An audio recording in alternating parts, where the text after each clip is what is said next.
Sudha Narayanan and I am the founder trustee of Charlie's Animal Rescue Centre, CARE, as it's affectionately called CARE. I was a very senior officer in the income tax department, and for the last 29 years I've side by side been working with animals in distress, mainly the street animals. For 17 years I was a trustee with CUPA, which is another big animal NGO. In December 2012, I decided to quit and start my own organization, and that's how Charlie's Animal Rescue Centre was formed. So last year, I gave up my job. I took voluntary retirement from government service so that I could devote all my time to animal welfare, because animal welfare is a field which is rapidly changing and badly requires dedicated people. It requires a full-time commitment, and that's why I started doing this.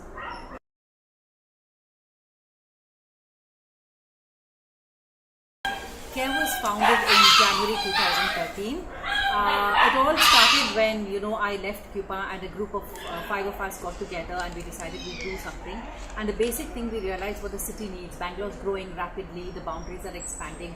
From BMP it became BBMP, and lots of smaller villages are being absorbed into the city. Traffic is more, people are more.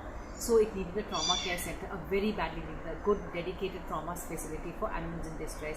Basically accident animals, animals which are wounded, sick, lying on the road, who have nobody to look after them. So that's when we said, let's start something. And when we sat down to give it a name, because that's the first thing you need to know, we realized the common factor for all of us was Charlie. Now Charlie's story is something really special, because Charlie was a little Indian pup who was in the city when I was in CUPA way back in 2002. He ran across the road, a car ran over him, it was a rainy evening, and the driver thought he had killed him. But when he got down and looked at it, under the wheel there was this tiny little pup, bleeding badly but still alive, looking at him with those eyes of his. So he called us, and then he picked up the pup and brought him to us at CUPA. And this is 2002, so you have to remember that veterinary medicine in India wasn't so advanced as it is now. Like now we get everything that we get outside the country is almost available here in India, and the kind of surgeries that are being done, the kind of work that's being done with animals is amazing. So the professors at the college veterinary college said that you can't do anything about him. His hind leg is very badly crushed, and it would be better to put him to sleep.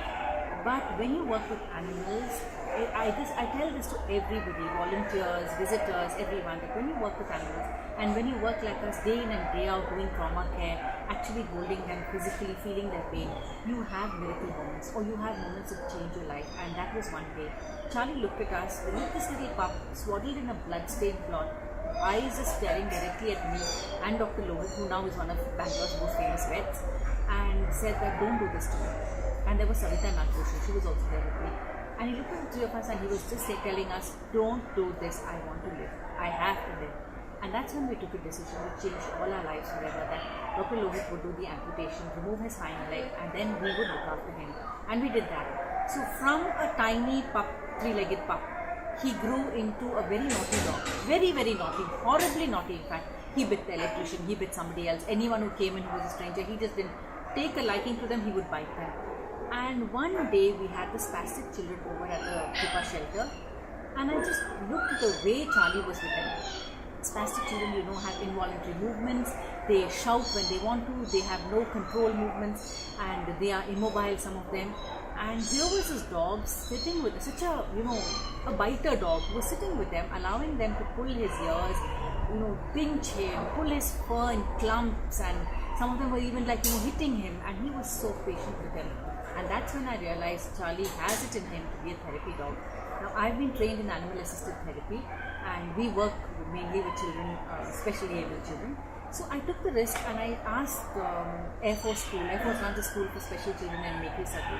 So I asked them if I could bring Charlie for a session, and they agreed. And then it was like, it was his calling in life.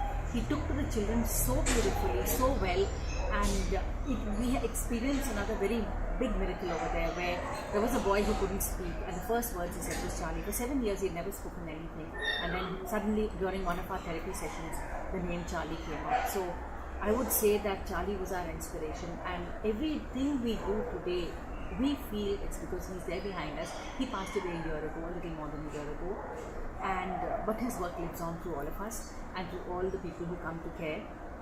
And we feel that, as long as he's there with us, everything will be all right.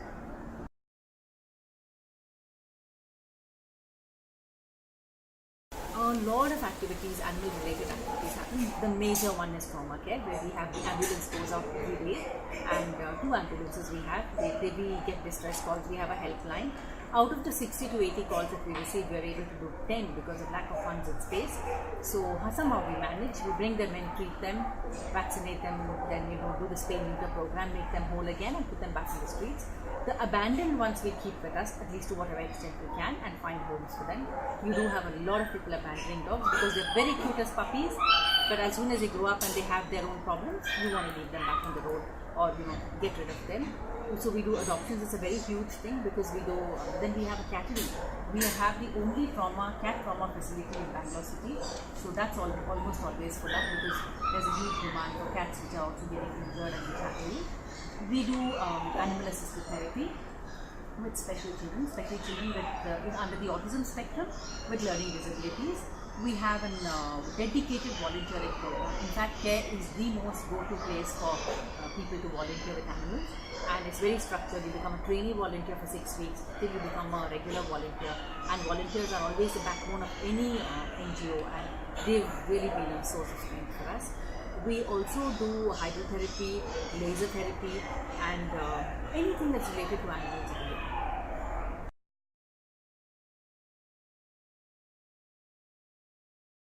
We have dogs which are under treatment, as well as we have about 6 to 7 dogs like Roo here who live with us because they've all been through. You'll be surprised at how happy and adjusted they are. But when we got them, they've all been victims of such terrible abuse and trauma that it's unimaginable that today they would be such happy dogs. So we have dogs, we have pups.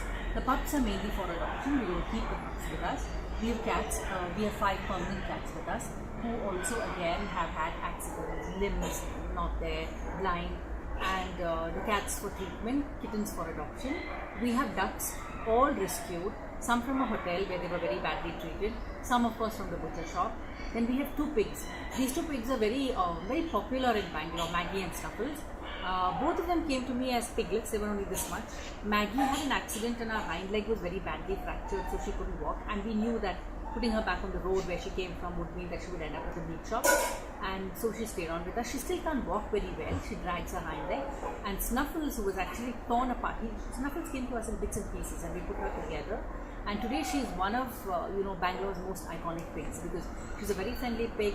Children love her. Anyone can meet and socialize with her. We have rabbits, guinea pigs, all abandoned by people who took them in. They didn't want them anymore. And yeah, we have some pigeons who can't fly anymore, and we have some budgies and other birds like that which also were rescued from a traumatic.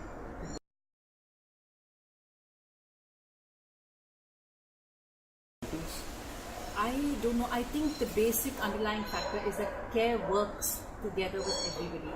We have no things like where the animal came from, and our underlying thing is love for animals. Do your best, work your hardest for them, and we never say, try never to say no to them. So that's probably what sets them apart, because even if we have to say no in a certain circumstances, we go back to the person and we ask them if they would like help, even if it's after a few days. So our doors are always open to all animals.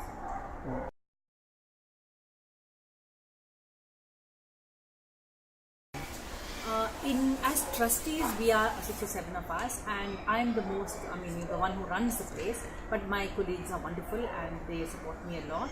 But as a team over here, we have 2 managers. One is Mr. Sharat, who looks after the trauma side, and Kirtan, who looks after the shelter side of it. That's how we have divided the work. So one part is the shelter, where you have the public, the volunteers coming in, and everyone can work with those animals there. They're friendly, they're safe, they're vaccinated. So we do get a lot of children also coming in. And then I have reception staff, I have an education officer who goes out to schools and does this education program, and then I have the attender level staff and 2 vets.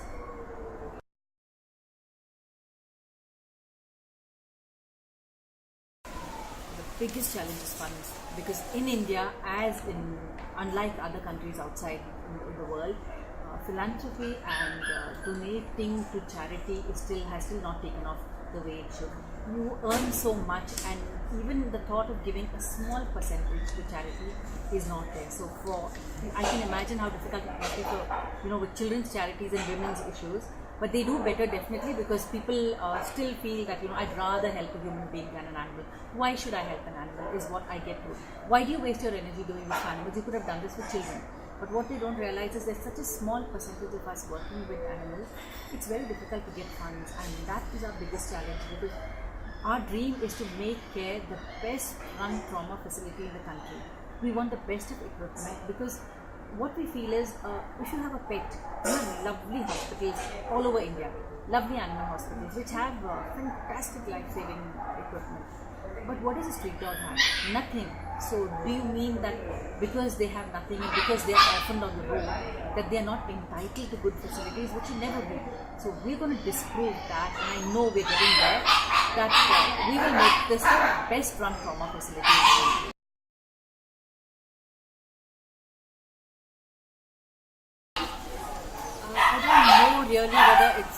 I don't have any deep proudest moment.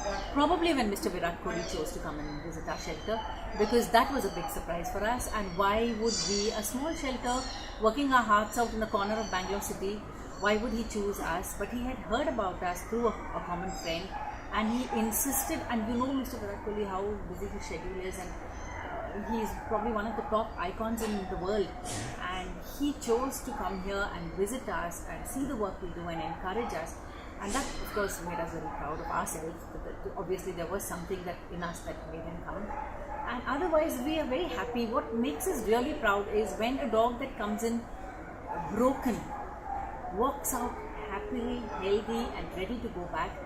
That's a wonderful moment for us.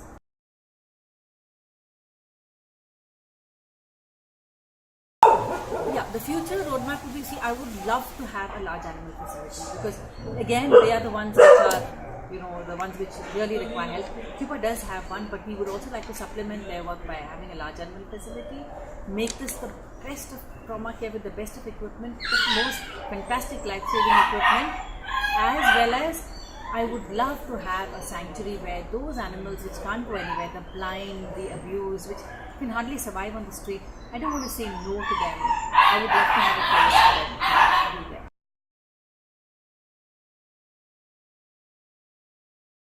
My message is, help animals. Never ever, even if you don't like animals, don't turn your face away if you see them in distress. Reach out to us. It doesn't cost you anything. Nobody is asking you to go and touch the animal, dirty yourself, do anything. But never turn your face away. Call us, call somebody who can help that animal. That's my only message. Thank you, ma'am.